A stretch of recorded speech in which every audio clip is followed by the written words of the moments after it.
my people, and if you're watching live, checking us out on YouTube, or listening on your favorite podcast provider, you are most definitely my people. Welcome to another episode of the Indie Wrestling Gazette. I am your host, a chef by trade and a mark by choice, and I am hyped for tonight. Joining me tonight, he is the Prince of Prestige. He is the reigning, defending, and unpinned CCW Southern States Champion. He is the Violent Gentleman, Miles Blackwell. Miles, thanks for coming on and chatting about some wrestling, man. How are you?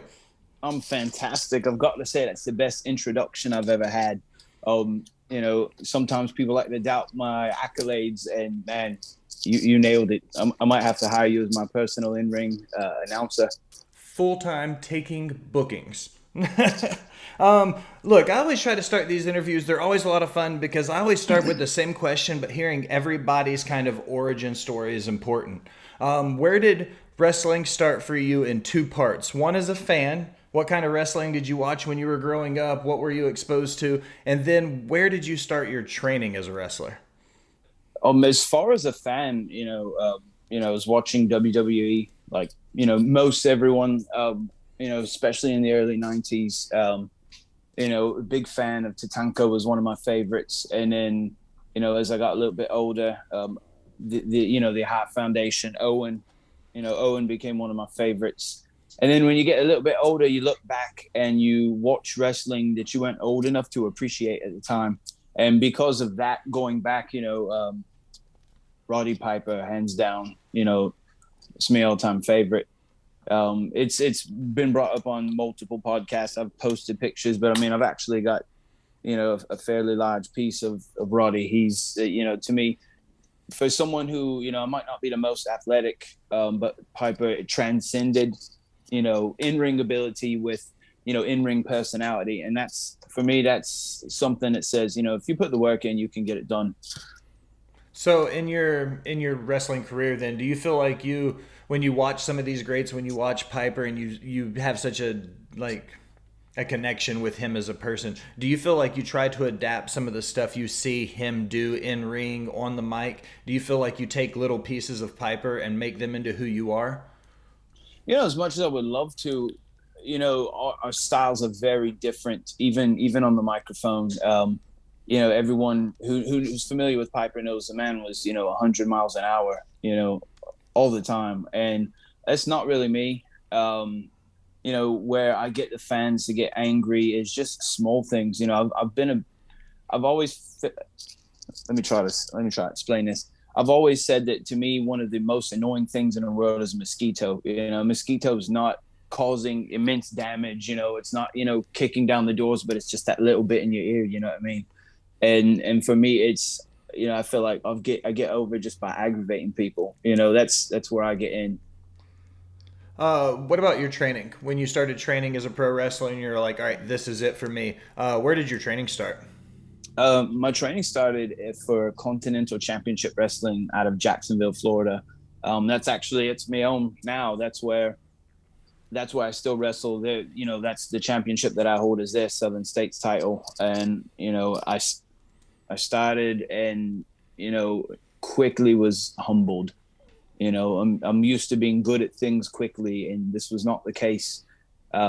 Very quickly I was humbled, and but I was shown the correct way to do things. I was shown that before you worry about this, get the basics down, become brilliant with the basics. And man, I wouldn't trade it for nothing. It was and it continues to be some of the greatest times of my life. Absolutely. CCW carries some prestige as well. There's been some guys come through that locker room. I know at one point Gangrel was down there. Is Gangrel still involved with CCW?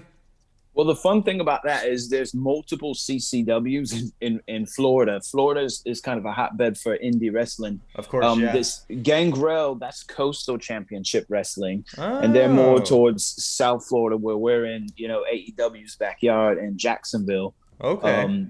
We've had, a few people from, some of our current roster actually has had a few matches on Dark and Dark Elevation. So, I mean, it's a different CCW, and a lot of times when people ask where I come from, it does have to come with that additional explanation for that reason alone. When I was looking up training schools and I, found them, I had actually found a different CCW, and that was on, that wasn't by design, it was by accident. and then quickly it corrected, and I got where I was supposed to be and where I feel that I'm supposed to be now. You know what I mean?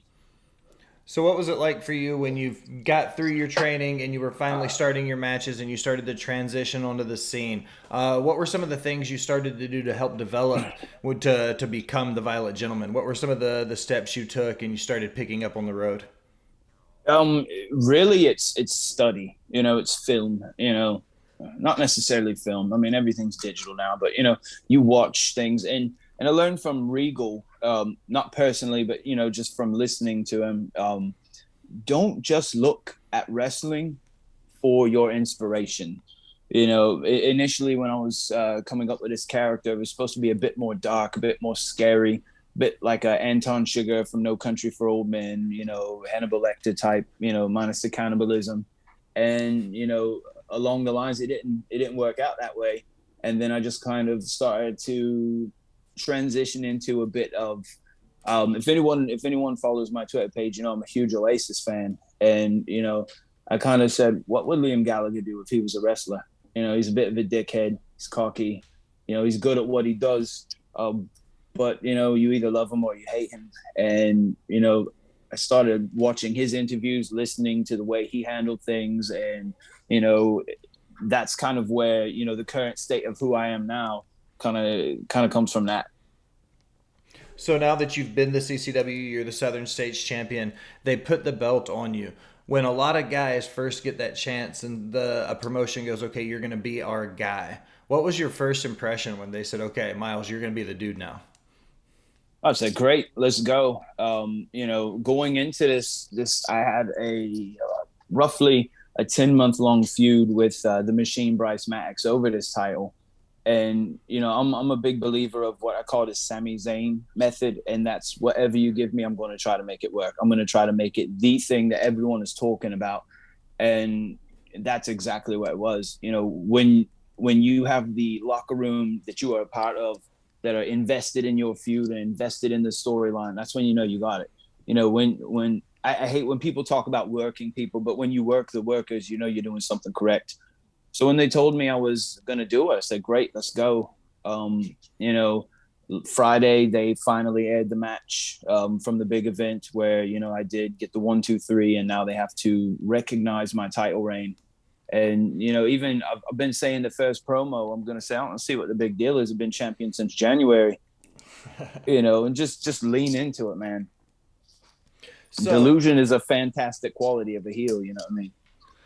When you're standing as the champion and you're going through it and you look at the process and you're staring down that barrel now, how do you prepare now as a defending champion? Is there any preparation difference from going from match to match? I would like to say that 90% of my moveset can be applied to any particular opponent. I've got a couple lifting things. Bryce Maddox was no small guy. The man, runs about 250, but 90% of my move set is grapples and strikes. So, it's just kind of, what's the cardio of this one? Like, what gets under his skin? If I'm going to face someone, I'm going to watch their matches leading up to it. And, everybody you watch has a weakness, except for me, of course. I've got nothing. So as the Unpinned Champion, let's talk about that for a while. When was the last time your shoulders were pinned 1, 2, 3? Legitimately or actually? I mean, legitimately or, with the company claiming that it happened. 2 parts. Let's keep it kayfabe. When was the last time the Violent Gentleman was pinned? And then when was, like, looking back at it, how far back on CCW do you have to go back to actually find you taking a loss? Or a 1, 2, 3 pinfall? I don't actually remember, and we're going to keep it that way. To be honest with you, I've got pinned in this tournament for this TV title that they have there. And, of course, after countless emails, letters, certified letters, notary and all that, saying, check the other camera, my shoulder was up, it went unnoticed. They didn't do nothing about it, So, I refuse to accept the results of that match. As far as I'm concerned, I'm still unpinned. That's how it's going to be. I don't think anyone has legitimately put me on the map for the 3 count. Bryce Maddox had at one point distracted me in a match, and the ref counted to 3. But I recall kicking out before then. It's neither here nor there. I've got his former title, so in the end, I came out on top. You know what I mean? Okay, this is completely unrelated to wrestling now, and I have to know because I'm an avid fan of The Office, huge fan. This is going. What's your beef with Bob Vance? This actually came about was, the more you watch The Office, everyone's afraid of Bob. And I don't get it, man. And as soon as you queued up the screen and I saw the Dunder Mifflin in the bottom of the corner, I knew the question was coming.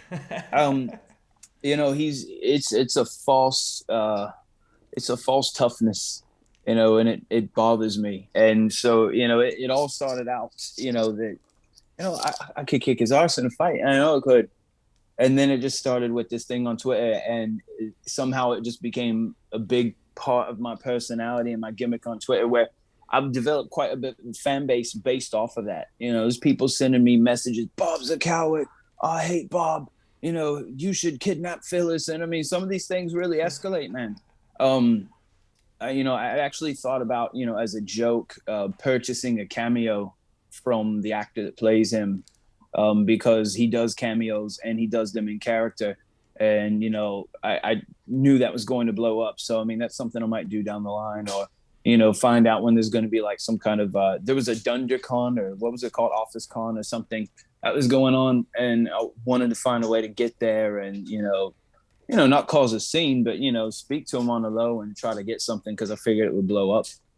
So I've got to ask, 1v1, who do you got, Dwight or Bob Vance?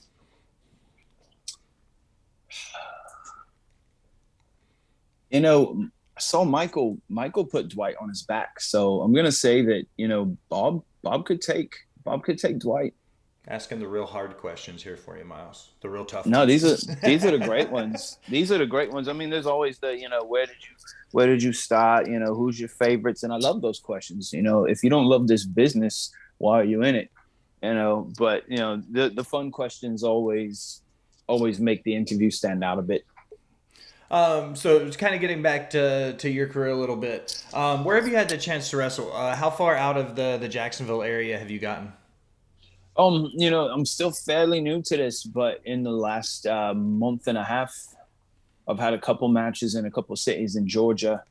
One in Ocilla, Georgia. It was a charity event to help a lady who'd been diagnosed with cancer with some of her medical bills.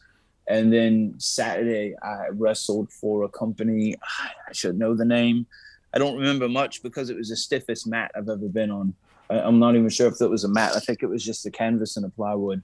It was, I think, Extreme Pro Wrestling, which I'm sure there's multiple companies that go by that name. And it was another, event to help out with, the less fortunate. But like anything, I see wrestling like pizza, it's great or it's still pretty good. So like pizza, when you go from city to city, it's going to have slight differences to it. What were some of the biggest differences you saw when you got to Georgia? Fan wise, atmosphere wise, locker room wise, like what were the biggest differences between the two territories, so to speak? The last match, they weren't familiar with me, which is okay. I don't expect people to see my name and go bananas, but I felt like with that group, they were dead, they were asleep, and the ropes were really loose. I do a couple of things where I go off the middle rope, not really a springboard type situation, but I jumped off them ropes and I'm not going anywhere. I hope this guy gets up underneath me. But I mean, I'm typically pretty good at getting a crowd against me quite early in a match. And this particular fan, she was talking a bit, and I had said, are you just jealous that this many people didn't show up to see you without a shirt? And crickets, man. It was absolute crickets. And I was proud of that one. I've had people swing on me before, and that got absolutely nothing. And I said, this is going to be a quick match, man. If you're not getting what you need out of them, I'm not going to make them watch everything I can do. I'm just going to take it home and, get out of there.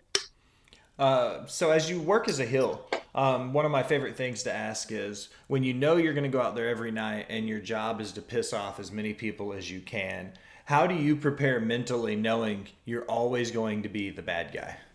You know what I mean? Every night you're going to go out there and just be the bad guy. What's that like? It's really I hate when people say this because it sounds so cliche, but it fuels me, man. The last biggest show I did, we drew almost 600 people, right shy of 600 people. And, all I did was I came out there and I ripped up somebody's sign, just something basic, man. Something they would do in the 80s and the 90s. Chris Jericho used to do that a lot. And when I tell you, it just blew up. It blew up, just something that small. And those are the fans that I like. Those are the fans that they're there to watch it, to enjoy it, not to say, I think I know what's going on. This is what's happening behind the scenes. This is the reason. This is fake. This is real. No, you're just there to enjoy the show. And, it's that, quote unquote suspension of disbelief, and, my job is, to make people mad. And, when I'm getting, tossed about in the ring, that they're enjoying it. That's, if you're not in it to do that, then, I really don't know what to tell you, especially on the indies, man. This isn't a money game right now. Not till you, get several echelons up. So when you're working, a lot of people use the analogy, they turn things up to 11 for who they are in the ring. What part of your everyday, just normal life gets turned up to 11 to when you become the violent gentleman? I'm a bit of a smart ass, you know what I mean? And, that goes back to the locker room. I mean, I'm respectful with, the guys, the boys and the girls in the locker room and that. But for me, it's, I interact with the crowd.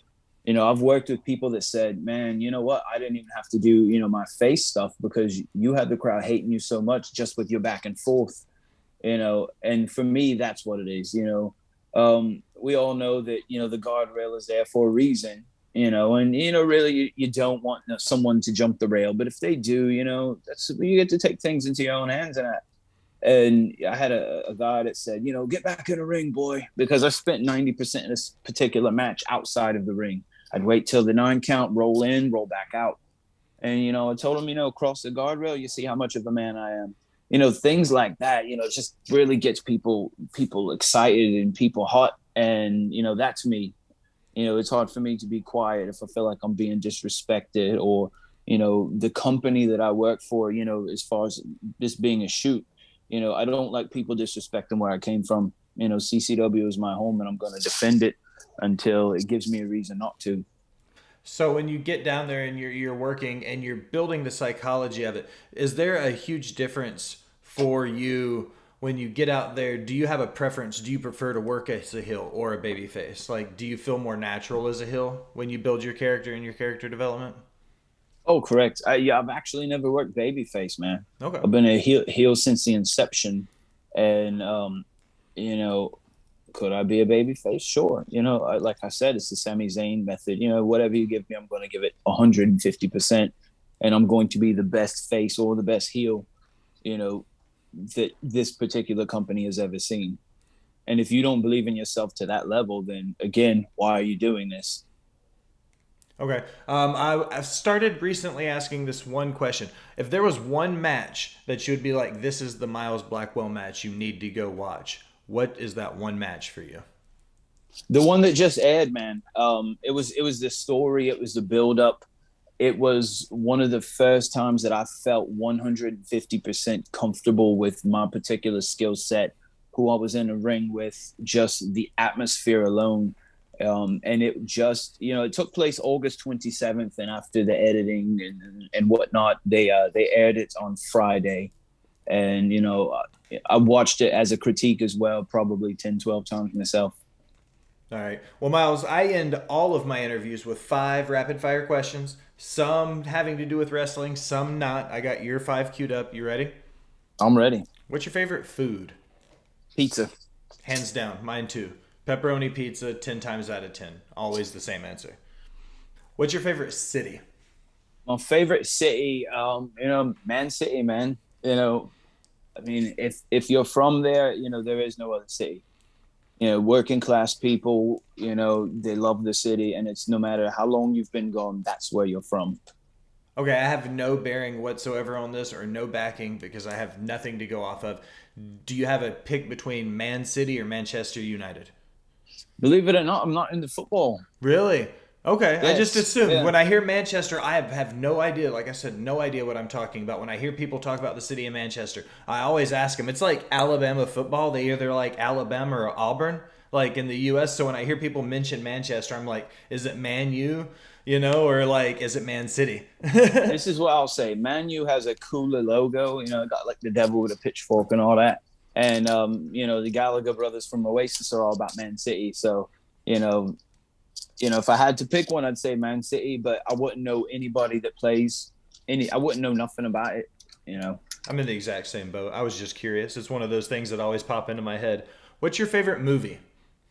My favorite movie is Jaws, Really, the original and just Jaws? without a doubt, the original. I saw it for the first time in 2018, and just everything about the movie, when they filmed it, everything went wrong, but it still turned out to be one of those movies that should never be remade. You know what I mean? I believe Princess Bride is another one, man, should never be remade. But the thing about Jaws was the animatronic. Whenever they built it, they didn't factor in that it was going to be in salt water, and that actually messed up the gears, which is why you didn't see it so much in the movie. But you didn't need it. It was the suspense. If you're a fan of wrestling, and something that gets lost these days is the build. You know what I mean? And I feel like that's something AEW is doing really well, is they build. They let these stories build. It's not, let's shove these two in a feud because we got a pay-per-view in a week. So, hot take time. Do you think Jaws is a better movie than E.T.? Do you think it's the best Spielberg?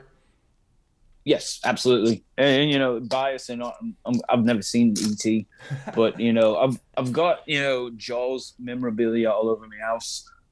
Sometimes I have this thing with my wife where I will print up a picture and put it in a frame and hang it up and see how long it takes her to recognize it or notice it.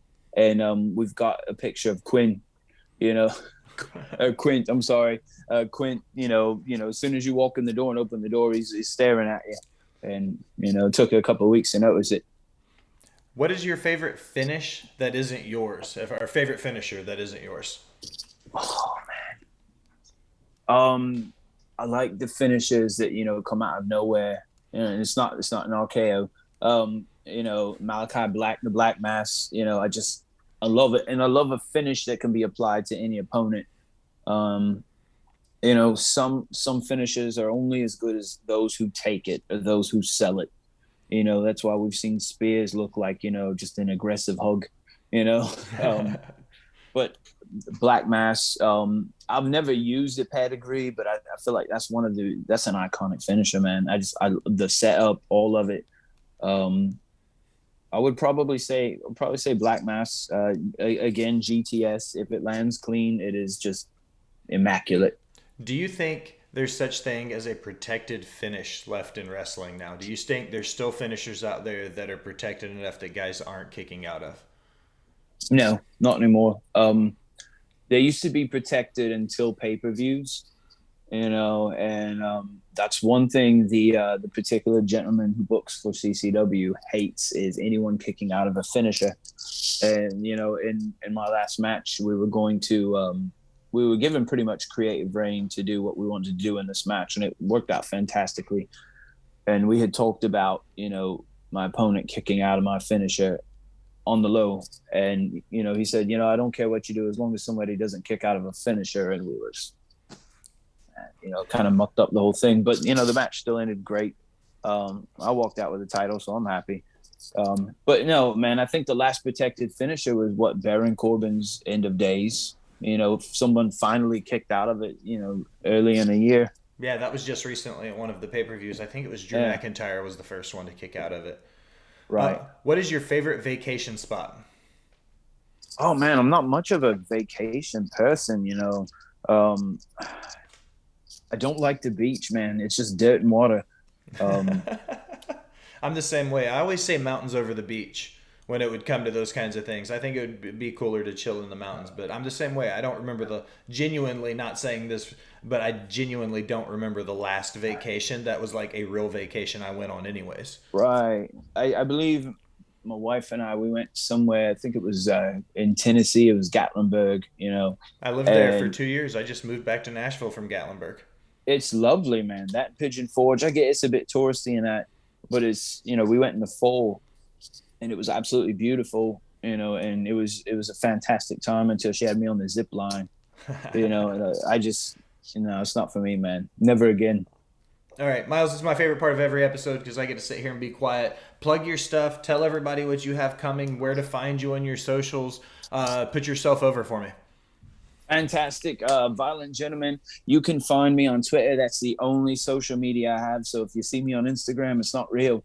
I'm on Twitter at VG_Blackwell. That's Violent Gentleman _Blackwell at VG Blackwell. You can find me on CCW. Their website is ccwrestling.biz. It works better on a computer or an iPad rather than a cell phone. If you pull it up on a cell phone, it's a bit jumbled in that. You can catch me on there. They have a weekly webcast, kind of a recap show from some of our studio tapings, our traveling shows, things like that. And shoot me a DM. I'm fantastic on Twitter. I love what I do, and I like to interact with people. Unless you're a dickhead, I'm probably going to respond to you in some way, shape, or form. And if you see Bob Vance, tell him to give me a call, man. I'm waiting. Excellent, Miles. Well, I appreciate you stopping by and chatting about some wrestling. And now as we close another episode of Botch Bots and Chair Shots, I want to take a minute and thank you for listening. For the Violent Gentleman, Miles Blackwell, I am the Will Gray. Thanks for stopping by and listening, my people.